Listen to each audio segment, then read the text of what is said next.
En la récupérant à l'école, en fait, elle avait tellement mal à ses parties intimes qu'elle ne pouvait plus marcher et que j'ai dû la porter. Maman, de toute façon, c'est la bagarre, cette école, c'est la bagarre. Ils sont méchants, on est méchants. Et de toute façon, on va tous aller en prison. Mais tu sais, c'est la police, hein. La police, elle nous met en prison, la police met les enfants en prison. Donc on est complètement sous le choc. Et on se rend compte que notre petite fille nous dit qu'elle a été violée. Manifestement, ce n'est pas arrivé qu'une fois. Vous êtes la mère de 2 élèves scolarisés dans l'établissement public du 7e arrondissement Saint-Dominique en maternelle, jusqu'à l'explosion du scandale de pédocriminalité dans le périscolaire parisien. Vos enfants accusent leurs animateurs de viol et de violence. Comment et quand tout a commencé ? Je suis la maman de 2 enfants, un petit garçon de 4 ans et demi et une petite fille de tout juste 3 ans, donc qui avait 2 ans au moment de la rentrée 2025-2026, qui étaient tous les 2 scolarisés dans cette école maternelle publique à Paris. Tous les 2 étaient précédemment scolarisés dans un autre établissement privé. Donc ma fille depuis la très petite section, et mon fils aussi d'ailleurs. Tout s'est toujours très bien passé. C'est 2 enfants qui s'expriment très bien, qui sont très autonomes, très joyeux, chacun avec leur caractère. Mais on était nullement inquiets de cette rentrée. Et au contraire, très motivés par la très grande cour de récréation. Nos premiers échanges en fait, ou interactions avec l'école, ça a été bien évidemment le rendez-vous avec la directrice, qui nous avait parlé très bien de son établissement. Et je dirais pas vendu monts et merveilles, mais en tout cas, ça semblait être un havre de paix, de développement heureux des enfants, de bilinguisme, de multiculturalisme, etc. La rentrée a eu lieu. On a donc rencontré les maîtresses. Bon, les enfants, au début, c'est un nouvel environnement, donc on s'acclimate. Pour mon fils, ça allait. Pour ma fille, qui est plus méfiante dans l'observation, il a fallu quelques semaines. Nous, on venait en fait toujours les chercher à 16h20, 16h30. Donc ils ne sont jamais restés le mercredi après-midi, en soirée ou pendant les vacances dans l'établissement. Donc leur seul moment d'interaction avec le périscolaire, c'était sur la pause du déjeuner, donc la sieste, et éventuellement un peu dans l'après-midi. Et comme il y avait aussi des problématiques d'absence de maîtresse pour mes enfants, notamment dans la classe de ma fille, donc il y avait des jours où en fait ma fille n'avait pas de maîtresse et où elles étaient confiées aux soi-disant dans notre classe, mais en fait on apprenait le soir que finalement elles étaient restées avec le personnel périscolaire. Et en fait à la cantine, enfin à la fin de la première semaine, mon fils a lâché une expression qu'il a ensuite reprise très fréquemment. Maman, cette école, c'est la bagarre. Et dès la première semaine, on nous a appelés un midi, je crois que c'était le 4e jour, le jeudi. Il faut que vous veniez tout de suite, votre fils s'est blessé, ça va, mais si vous voulez venir, vous pouvez venir. Pas plus d'explications que ça, simplement, oui, il s'est fait mal à la lèvre. Et en fait, en arrivant dans l'établissement, effectivement, sa bouche avait triplé de volume. Donc en fait, j'ai dû le sortir tout de suite de l'école pour l'amener aux urgences parce qu'effectivement, c'était beaucoup plus grave que ce qu'on m'avait dit au téléphone. Et il s'était presque en fait transpercé la lèvre, la partie au-dessous de la lèvre, en bas, avec ses dents. Et la seule explication qu'on m'a donnée, ces chaussures sont un peu grandes. Vous quittez des nouvelles chaussures pour la rentrée, donc plutôt au contraire bien choisies, avec amour et attention. Et on m'a dit, on l'a poussé. Je dis mais quel enfant ? Est-ce que ça va ? Est-ce qu'il y avait justement une bagarre La semaine d'après, mon fils était revenu de l'école, très perturbé, parce qu'on l'avait poussé dans les escaliers et que des grands, et en fait sur le moment j'avais pensé à des enfants, mais en fait il s'est avéré finalement que c'était pas des enfants, que des grands l'avaient poussé dans les escaliers et ensuite l'avaient entraîné à l'écart dans la cour et l'avaient tapé dans les jambes. Donc il était effectivement revenu et avait eu beaucoup de bleus sur les tibias. Donc j'ai dû aller demander à la maîtresse, à la directrice, qu'est-ce qui se passe dans la cour de récré et sur les temps périscolaires et à la cantine. Parce qu'ensuite sont arrivées les histoires de cris, de tapes à la cantine, qu'on ne comprenait pas trop et que vraiment nous, en tant que parents, au départ, on a attribué à d'autres enfants. Et au bout de quelques mois, donc je dirais avant les vacances de la Toussaint, et puis ensuite après les vacances de la Toussaint, là c'est devenu vraiment quotidien à la maison, on entendait parler de police, de prison, du loup qui allait arriver pour les manger, et c'est devenu omniprésent dans les jeux des enfants à la maison. Et toujours cette fameuse rengaine de la bagarre. Donc les bleus ne s'arrêtaient pas et j'ai dû retourner une ou deux fois à l'école parce que parfois il est revenu avec des blessures au visage. Et donc en fait, on essayait à chaque fois de comprendre quelles ont été les circonstances, pourquoi est-ce que mon fils a des traces de mains et de doigts sur la figure, mais qui ne semblent pas du tout être des traces de mains d'enfant. Et en fait, à chaque fois, vous savez, les enfants à cet âge-là, les petits garçons, de moyenne section, de grande section, ça se bat. Et ensuite, on a vu son comportement vraiment changer progressivement. D'abord, son volume sonore, qui a doublé. Il hurle en permanence. Il est devenu de plus en plus agressif à notre rencontre. Il a commencé à nous taper, nous, en tant qu'adultes, être agressif avec sa petite sœur. Et pas uniquement à taper, mais à griffer, à mettre des coups de pied, à vouloir mordre, etc. D'un côté, c'était la violence, avec mon fils. Et du côté de ma fille, elle est rentrée dans un état d'hypervigilance. Elle a commencé petit à petit à faire des crises à la maison. Donc au début, on parle toujours des terrible twos, elle a 2 ans, c'est la rentrée à l'école, etc. Mais sauf que on n'avait absolument pas vu ce changement, cette influence l'année précédente en classe ou à la maison, dans leurs différentes activités extrascolaires, de judo, de danse, tout se passait très bien. Et puis, tout d'un coup, ma fille a refusé d'aller à la danse, ma fille a refusé d'aller au judo, elle venait dans notre lit toutes les nuits. Et elle cauchemardait toutes les nuits, elle hurlait, qu'à dire « Maman, protège-moi maman » dans son sommeil. Et à prendre mon bras et à le mettre de façon assez systématique autour d'elle. Et puis on mettait des heures et des heures et des heures. Elle refusait d'aller à table et de se coucher. D'ailleurs, les 2 enfants ne pouvaient plus être dans le noir. Donc ils nous ont demandé au fur et à mesure de ne pas fermer les portes, de toujours avoir de la lumière partout. Puis les crises étaient complètement disproportionnées, sans raison, à se jeter par terre. Et puis à la fin des crises, elle était complètement hagarde, sans vraiment savoir pourquoi. Elle s'était énervée, pourquoi ça avait pris une telle ampleur. Les 2 enfants qui étaient quasiment propres, c'est devenu une catastrophe. Ils ont recommencé à faire pipi au lit. Et notre fils, entre le moment du bain ou le moment du coucher, il fallait parfois changer jusqu'à 3 fois son pantalon de pyjama. Et donc, pareil, quand on partait le week-end à l'aventure, je devais systématiquement non plus prévoir 2 changes pour chacun d'entre eux, pour une après-midi. La chose sur ma fille qui a fait qu'on a consulté le pédiatre, qu'on a posé des questions vraiment beaucoup plus spécifiques sur des questions de violence sexuelle, et que j'ai commencé à en parler avec mon mari. C'est une fois où je l'ai été la récupérer à l'école, et en la récupérant à l'école, en fait, elle avait tellement mal à ses parties intimes qu'elle ne pouvait plus marcher, et que j'ai dû la porter. Et donc je suis retournée dans l'établissement pour demander si quelque chose s'était passé, si elle était tombée, si elle s'était cognée. Non, madame, rien du tout. Elle a dormi pendant 3 heures, elle se réveille toujours toute seule. Donc bien évidemment qu'on a consulté un pédiatre et qu'on nous dit, vous savez, à cet âge-là, les vulvites pour les petites filles, ils ne s'essuient pas bien. Mais les rougeurs et les douleurs n'étaient pas concordantes. Et en même temps, on n'est pas médecin. Et donc on fait confiance.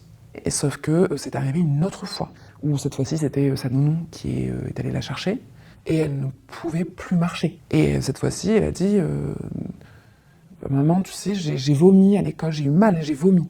Alors du coup, le lendemain, on demande, est-ce qu'elle était malade? Elle nous a dit qu'elle avait vomi, est-ce que vous avez noté quelque chose? À la maison, on n'a rien vu, pas d'indigestion, pas de gastro, pas de fièvre. Non, peut-être à la cantine. Et puis pour nous, vraiment, le moment de paroxysme, c'était à partir de janvier. Et donc c'est à partir du mois de janvier, quand on était face à nos 2 enfants qui refusaient d'aller à l'école, et qui nous parlaient le soir, le matin dès le réveil, dans le lit, puis au moment du petit déjeuner, puis avant d'aller à l'école, et puis en arrivant à l'école. Ils ne voulaient pas aller à la cantine. Ils pleuraient, ils hurlaient. Et donc c'est vrai qu'au départ, on met ça sur le compte de ils veulent pas manger à la cantine. On a tous détesté la nourriture à la cantine. Et en fait, on commence à trouver ça de plus en plus étrange, mais on ne fait pas le lien avec les douleurs précédentes, ou on commence à entendre parler du fait que certains animateurs ont été suspendus, mis en arrêt maladie. On commence à se renseigner, mais comme on était nouveau dans l'école, et en fait il n'y a pas d'occasion finalement de rencontrer les autres parents. Donc on a été consulté, on s'est renseigné, on a demandé des coordonnées d'une psychologue spécialiste des troubles du sommeil, parce qu'en fait même nous, on était épuisés, qui nous a dit que notre fille avait un développement cognitif tout à fait normal et qu'effectivement il y avait un rapport au sommeil totalement anormal, mais qui n'était pas lié au physique ou à la relation qu'elle semblait avoir avec nous, la psy nous a réorientés vers chercher des causes aux troubles du sommeil externes.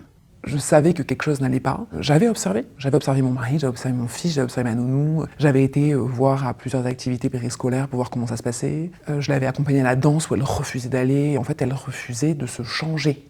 Et pour moi, c'est vrai qu'on est des générations de parents qui aussi avons eu l'habitude, avant la réforme du périscolaire, d'avoir eu des cantinières, mais d'avoir surtout été en fait, avec les maîtresses et avec les ATSEM.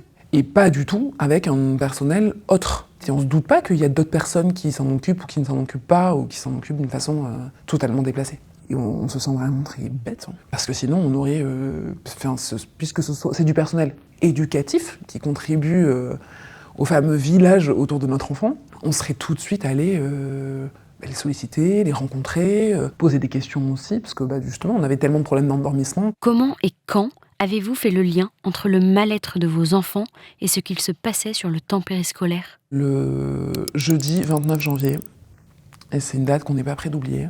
Donc ce jour-là, j'avais eu beaucoup de rendez-vous, mais je travaillais depuis chez moi. Il se trouve que mon mari aussi. J'étais dans la cuisine en train de me faire une salade et sur le groupe WhatsApp des parents de l'école, une maman poste le lien vers l'extrait du reportage Cache Investigation sur manifestement les dérives du périscolaire.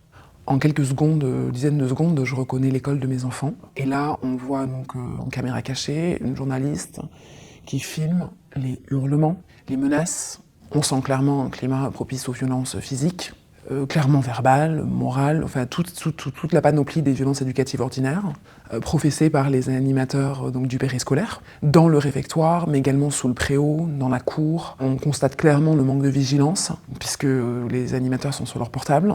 Et puis on voit, à la fin de l'extrait, une animatrice sommer un enfant de venir la voir et de se faire embrasser sur la bouche, sans consentement aucun. Et c'est là, effectivement, dans ma tête, tout s'est mis bout à bout. La culpabilité, en tant que parent, c'est un sentiment qu'on connaît tous. Parce qu'on doit répondre à ce mail en plus, parce que on s'est énervé trop vite, parce qu'on aimerait passer plus de temps, parce qu'on aimerait travailler plus. C'est un sentiment qui est très présent. Et donc là, la culpabilité, elle est multipliée par 100, en fait. Nous n'avons pas fait le lien entre ces différents événements.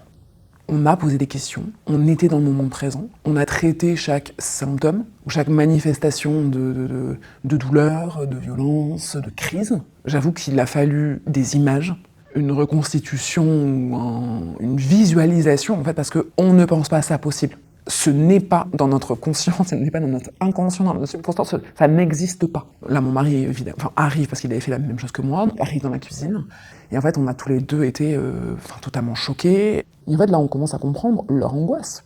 Des parents commencent à commenter, des parents, manifestement, se sont rendus à l'école immédiatement pour demander des explications, pour sortir, en fait, leur enfant de l'école. Je pense que ça a été une réaction assez, épidermique et immédiate. De façon évidente, on n'était pas les seuls à avoir des remontées à la maison de comportements étranges et de peur et de réactions associées à ça. Donc nous, on a fait le choix d'attendre la sortie officielle de l'école. Et quand on est rentré, et après l'activité des enfants, on s'est tous retrouvés à la maison, et on a demandé aux enfants de s'asseoir avec nous. Et j'ai posé une simple question. Qu'est-ce qui se passe à la cantine ? On n'était pas prêts. Mon fils a tout de suite parlé des hurlements, du bruit, du vacarme, de la violence, et a redit « Maman, de toute façon, c'est la bagarre, cette école, c'est la bagarre, ils sont méchants, on est méchants, et de toute façon, on va tous aller en prison. » Mais tu sais, c'est la police, la police, elle nous met en prison, la police met les enfants en prison. Quand on fait des bêtises, et donc le mot bêtise revient beaucoup, le mot j'ai été méchant, ou si on a été méchant revient beaucoup, on est puni. C'est la première fois que cette fameuse police et cette fameuse prison, on comprenait que la police, c'était les adultes. Et là, ma fille, donc à peine 3 ans, prend la parole de façon totalement spontanée et elle s'est lancée dans un monologue. On n'est pas prêt d'oublier. Elle me dit que je suis méchante. Elle me tape, maman. J'ai peur parce qu'elle me pousse dans l'escalier. Elle est derrière moi. Elle se met derrière moi, maman. Dans le dortoir. Mais moi, j'ai peur, maman, dans l'escalier. Et puis c'est le loup. Elle court, mais je me cache. Mais c'est le loup parce que j'ai peur. Et puis tu sais, elle m'a emmenée dans la salle de classe sans les maîtresses. Elle a mis des jouets à l'intérieur. Et donc ma petite fille se touche le sexe Et maman, tu sais, une fois, ça fait très mal, maman, une fois, même j'ai vomi. C'est le loup, maman. Et elle prononce à chaque fois le même prénom que nous n'avions jamais entendu. Nous n'avions pas conscience que cette personne existait. Donc on est complètement sous le choc. Et on se rend compte que notre petite fille, et donc devant mon fils, là, devant la nounou, nous dit qu'elle a été violée. Manifestement, ce n'est pas arrivé qu'une fois. C'est une claque monumentale. Et surtout, on est très inquiet. Et on repense aux douleurs, on repense aux rougeurs, on repense à sa panique. Donc ensuite, on essaie de remettre en place le rituel du soir. Et en fait, le moment du bain, d'autres révélations font surface. Parce qu'on fait un rappel des zones interdites. On remontre aux enfants. La bouche, le sexe, les fesses. On reparle des comportements qu'on ne peut pas embrasser un enfant, lui faire de câlins tempestifs. Et là, ma fille continue de dire « Mais moi, elle me fait tout le temps des bisous sur la bouche, elle me fait tout le temps des câlins. » J'avoue que moi, ma réaction, ça a été de vaincre ma stupeur par l'humour d'un côté, en disant « Ah oui, mais pas tout nu quand même !» Parce qu'on était dans le bain. « Bah si, tout nu, maman !» On arrive tant bien que mal à les coucher, mais notre fille, ça a été cette nuit-là... vraiment, on n'a pas dormi. Elle a eu 42 fièvres tout de suite. Ils ont hurlé tous les deux. Mon fils a fait pipi au lit. Enfin, ça a été une nuit dantesque.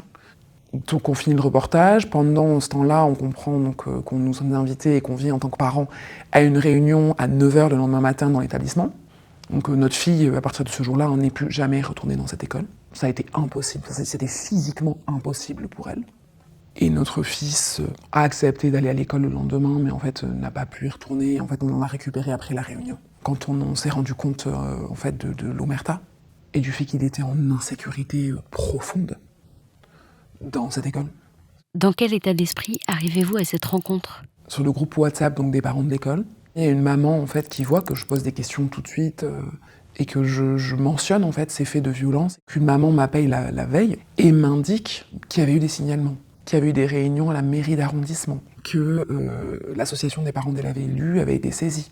Comme nos enfants n'allaient pas le mercredi après-midi, le soir, les vacances au centre, mais en fait on se préoccupait pas trop finalement de qu'est-ce qui s'était passé avec le rêve de l'année dernière. Et en fait là on comprend que des plaintes existent à l'encontre de cette personne et d'autres, et que la personne cette année, quelqu'un d'autre a été déplacé ou suspendu, en fait on ne sait pas où il est passé. Et on comprend aussi qu'on leur a interdit de parler, de prévenir les autres parents. Par l'intermédiaire de la mairie d'arrondissement, de la CASP, sur les 2 arrondissements, 7-15, et l'association des parents d'élèves, par l'intermédiaire de sa présidente, notamment, leur interdit d'alerter, de semer l'hystérie, qui ne font pas porter atteinte à la réputation de cet établissement. Vous comprenez, l'école Saint-Dominique, dans le 7e arrondissement de Paris. Et donc en fait, on arrive, mon mari et moi, à cette réunion, avec énormément de questions, une incompréhension, mais profonde, on ne comprend pas. Comment se passe cette réunion de crise organisée par l'école ? Est-elle à la hauteur de vos attentes et de vos besoins de réponse ?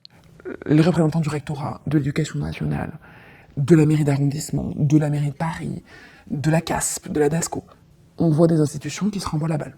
Et la responsabilité. C'est pas nous, c'est la mairie centrale. C'est pas nous, c'est la mairie d'arrondissement. C'est pas nous, c'est... Et c'est aux parents, certains, en fait, qui étaient au courant, qui commencent à refaire une chronologie. On découvre qu'il y a des plaintes depuis novembre 2024. Qu'en mai 2025, il y avait une plainte très grave pour les violences sexuelles contre des personnes spécifiques. Que le rêve avait été suspendu, mais qu'ensuite il avait été, dans un document de conseil d'école, réétabli pour prendre la direction du centre de loisirs pendant l'été, pendant tout le mois d'août. Une personne accusée de viol. Et puis on voit qu'il y a quelques parents qui réagissent en fait dans l'assemblée, qui sont manifestement vraiment sujets à une émotion forte. Et donc on comprend qu'en fait tout ça réveille des choses, ou éveille des choses, ou met en perspective des réalités intimes que chacun vit chez soi. Et là, aux institutions, et donc à la mairie du 7e arrondissement et de la CASP, voilà, de manifestement être au courant de ces dates, de ces plaintes, et de ne pas poser les dates, de ne pas poser les plaintes, et de simplement indiquer ce terme atroce de « oui, il y a eu des signalements pour comportements inappropriés ». Le psychologue de l'éducation nationale, présent soi-disant sur l'établissement, est là, ne dit rien. Et manifestement, tout le monde est d'accord, tout le monde est dans ses petits souliers, tout le monde baisse les yeux. Alors, on a été tous, parents, complètement sous le choc de la non-préparation de cette réunion par les institutions. Ils ont découvert, comme nous, le reportage, et on apprend aussi que les images avaient été filmées donc, de Cache Investigation en mai de l'année précédente. Donc en mai, on connaissait le degré des violences éducatives ordinaires à minima, mais le reportage laisse clairement entendre que la porte est ouverte pour beaucoup d'autres choses. Ça aurait pu être évité. On se dit aussi, mais que fait France Télé? Enfin, pardon, mais c'est un service public. C'est nos enfants de 2 ans, entre 2 ans et 6 ans. On est fin janvier 2026. Ah oui, les municipales arrivent. Et c'est d'une violence, en fait, inouïe. Et là, je me lève. C'est quelque chose qu'à la fois j'ai regretté par moments d'avoir fait, parce que j'avais pas du tout pensé à la violence, en fait, des attaques ensuite, des institutions et d'autres parents, d'autres familles. Donc je me suis levée et j'ai dit, écoutez, j'ai aucune envie, zéro, de révéler et de partager publiquement l'intimité de notre famille et de porter atteinte à l'intégrité de ma petite fille de 3 ans ou de mon fils de 4 ans et demi. En revanche, il y a d'autres enfants qui sont cités et la gravité des faits, parce qu'on parle de viol, d'attouchement, de violence physique, de violence sexuelle. C'est ça qu'a dit ma petite fille hier. Et mes 2 enfants ont mentionné d'autres enfants. Donc il faut absolument qu'on ait une conversation concrète, spécifique, factuelle, sur qu'est-ce qui se passe à la cantine et au sein du périscolaire et du scolaire dans cet établissement. Suite à ma prise de parole, personne, ni même la directrice de l'établissement, l'inspecteur de l'éducation nationale, personne n'est venu vers moi me trouver à la fin de la réunion, pendant la réunion. Personne ne m'a interrompu pour me demander mon identité. Personne n'a demandé des nouvelles de ma fille. Jamais la maîtresse n'a demandé comment elle allait. Donc c'est moi qui, à la fin de ma réunion, étant subjuguée, je dois moi-même aller trouver la direction de l'école, et l'inspecteur de l'éducation nationale on me dit « C'est pas nous, madame, hein, c'est là-bas, c'est la dame là-bas habillée en noir. » Et la mairie dit « Ah oui, alors c'est pas nous, hein, vous devez vraiment parler uniquement avec la classe, pas nous, on n'est pas habilité. Par contre, madame, envoyez-nous votre plainte. Hein. » Et que là, le rêve, donc le responsable périscolaire de l'école, quand je donne l'identité de la personne qui manifestement a violé ma fille, ne sait pas qui c'est, ne connaît pas son nom de famille. Ah ben cette personne sera suspendue. Vous avez d'autres noms, madame? On va tous les suspendre. Hein. Enfin, je veux dire, dans un sens comme dans l'autre, et ça ne fait aucun sens. Si c'est votre personnel que vous avez recruté, que vous voulez gérer, que vous voulez manager, vous ne les suspendez pas comme ça, sur la place publique, après un simple signalement oral. Je me suis dit, mais il n'y a aucune gestion. Et donc c'est entre parents qu'on a dû réfléchir par rapport aux réunions et aux photos des réunions de rentrée, qu'on a pu retrouver les identités des personnes. Et l'épisode du trombinoscope avec les enfants, c'était quelque chose. C'était d'une violence, mais inouïe. Et en fait, de façon spontanée, simplement face à une feuille de papier avec des photos, le comportement naturel, immédiat des enfants, ça a été d'utiliser les mots méchants, gentils, sans qu'on leur ait rien demandé, rien du tout. C'était le qui est de l'horreur. Le 1er février, soit 3 jours après cette réunion, vous avez porté plainte contre les agresseurs présumés de vos enfants et vous apprenez qu'il y en a plus d'une dizaine de même nature déposées au commissariat. 2 mois plus tard, où en êtes-vous dans le processus judiciaire ? Moi, comme les révélations de mes enfants ont continué, je savais pas à quoi faire ou ce qui était bien de faire, donc je suis retournée plusieurs fois au commissariat. On nous informe qu'il y a beaucoup de plaintes, que pour l'instant le commissariat du 7e arrondissement ne peut prendre que les plaintes à caractère sexuel, parce qu'ils sont débordés, que ça va être transmis à un magistrat, et puis qu'à un moment, la brigade donc, de protection des mineurs nous contactera. On comprend aussi qu'il faut faire très attention à la façon de recevoir la parole de l'enfant, qu'il faut le faire vite, parce qu'ils ont une mémoire, et en plus une mémoire traumatique, qu'il faut absolument qu'ils soient entendus avec à la fois, ou de façon le plus rapprochée dans le même espace, à la fois psychologue ou un pédopsychiatre, à la fois la police, à la fois que des examens physiques soient faits aussi, parce que nous, nos enfants, en tout cas ma fille, avait mal, et en fait, on n'a pas de nouvelles pendant plus d'1 mois. Et donc on prend nos dispositions pour être sûr de bien sécuriser leurs paroles auprès d'experts, donc de pédopsychiatres assermentés. On se rapproche d'avocats spécialisés pour comprendre qu'est-ce qu'il faut faire, qu'est-ce qu'il ne faut pas faire.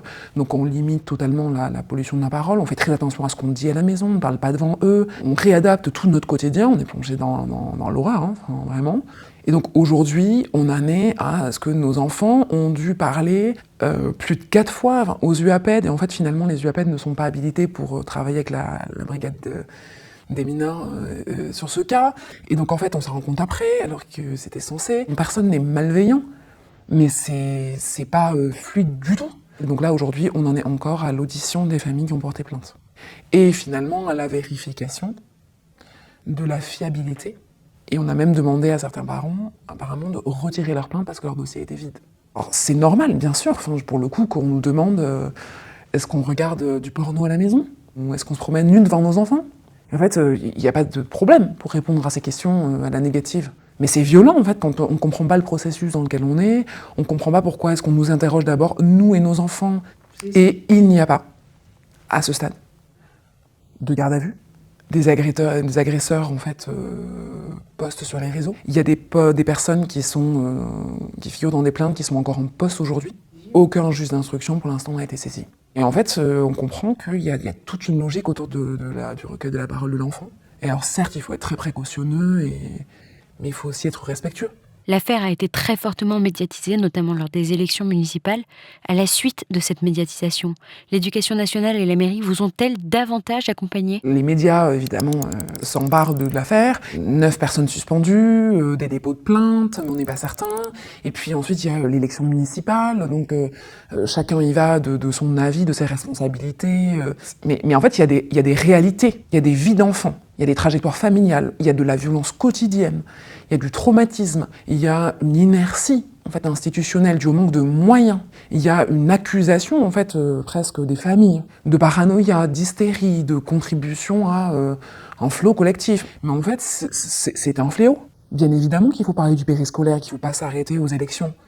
Nous, on n'est pas là, en tant que parents, aujourd'hui, je ne parle pas, soit pour attirer la lumière sur ma famille, ou faire un show, ou travailler mes performances d'actrice, mais vous imaginez. Alors manifestement, une enquête administrative a été diligentée, réalisée au sein de l'Éducation nationale. À ce jour, aucune des familles victimes n'a manifestement été interrogée. Aucune. L'enquête a été réalisée, on n'a pas les résultats. Les maîtresses ont manifestement reçu l'ordre de ne pas accepter des rendez-vous avec les parents. Nous, en tant que parents, en fait, on estimait normal d'échanger avec les institutrices de nos enfants, mais pas pour faire des accusations. Simplement pour avoir leur son de cloche, comprendre si elles avaient vu des signes, s'il se passait quelque chose, en fait, arriver à comprendre et à mieux encadrer nos enfants. Et là, l'institutrice répond que son avocat lui a conseillé de ne pas échanger avec des parents. À quel moment une institutrice prend un avocat ? On n'a même pas eu de débrief ou de commentaires sur tout le début d'année scolaire de notre fille par son enseignante. 0 commentaire. Surtout, ce qui nous a choqués, c'est qu'on s'est retrouvés totalement seuls. Et là, l'association parents d'élèves se délite, se dédouane, et ferme le groupe WhatsApp des parents de l'école. Donc le seul canal qu'on avait pour échanger, pour poser des questions, pour 0 réponse. Vous savez, nous ne sommes pas habilités, nous sommes là pour nous occuper de la kermesse et des t-shirts de l'école. Si vous étiez au courant de plaintes pour viol, de dérive du périscolaire, que vous avez assisté à des réunions officielles avec la mairie d'arrondissement, avec la CASP, avec la DASCO, avec l'Éducation nationale, on a discuté d'audits potentiels sur les enfants de l'école. Vous êtes tenus d'informer les parents. Saint-Dominique est l'école qui a fait le plus de bruit par le nombre de victimes et d'agresseurs présumés, mais cette école n'est pas un cas isolé à Paris et même en région. En réaction, Stéphanie Rist, la ministre de la Famille, a annoncé préparer un projet de loi de protection des enfants. Est-ce une bonne chose ? Selon vous, qu'est-il urgent de mettre en place, de réformer pour que cela ne puisse plus se produire ? On ne va pas tous se former à la pédophilie, et il ne faut pas du tout tomber dans une hystérie. En revanche, le fait de comprendre que c'est une réalité, ce n'est pas une psychose, ça n'arrive pas qu'aux autres, ce ne sont pas des faits divers qu'on lit dans les journaux. Il faut absolument être dans une communication avec vos enfants, libérer cette parole. Donc c'est d'abord en fait effectivement dans la sphère familiale. Je pense qu'il y a une urgence de prise de conscience et de lever du tabou, Donc ça, c'est la première des choses. La deuxième des choses, c'est qu'il faut absolument que dans l'éducation nationale, et il y a eu des mesures qui avaient commencé à partir de janvier dernier, où les directeurs d'école ont manifestement été formés à l'accueil de la parole, à l'attention, etc. Il faut absolument, déjà que toute la réforme du périscolaire soit remise en cause et remise à plat, mais qu'il y ait des vraies discussions sur l'ensemble de l'écosystème éducatif, qui inclut l'éducation nationale et le périscolaire et les familles. On est en train de parler des générations futures. Il est urgent de se rendre compte que ce ne sont pas juste des enfants, ce ne sont pas juste des familles, c'est pas juste elle est enceinte, ils ont eu un bébé, c'est compliqué la crèche et la nounou. En fait, non, on parle d'humain, on parle d'humanité, on parle de la place qu'on fait aux enfants, aux familles et à l'humain dans notre société. Donc aujourd'hui, des projets de loi dans quelques ministères, éducation nationale, famille, que sais-je, même au niveau en fait de la mairie de Paris, mais ce ne sont pas des mandats politiques, c'est des obligations civiques. C'est la base de tout notre système. Donc, soit on choisit de se poser les bonnes questions aujourd'hui, à cette époque où le monde est quand même remué, le démantèlement, la désincarnation, l'échec profond de tout ça. Et donc là, l'urgence, c'est d'en prendre conscience et de se réinvestir, de se réapproprier ces sujets. C'est pas parce que ça touche à l'humain que ça ne sert à rien, que ça ne rapporte rien, que c'est pas important. Je pense que la France a à faire valoir, on va se préoccuper de sa tradition humaniste.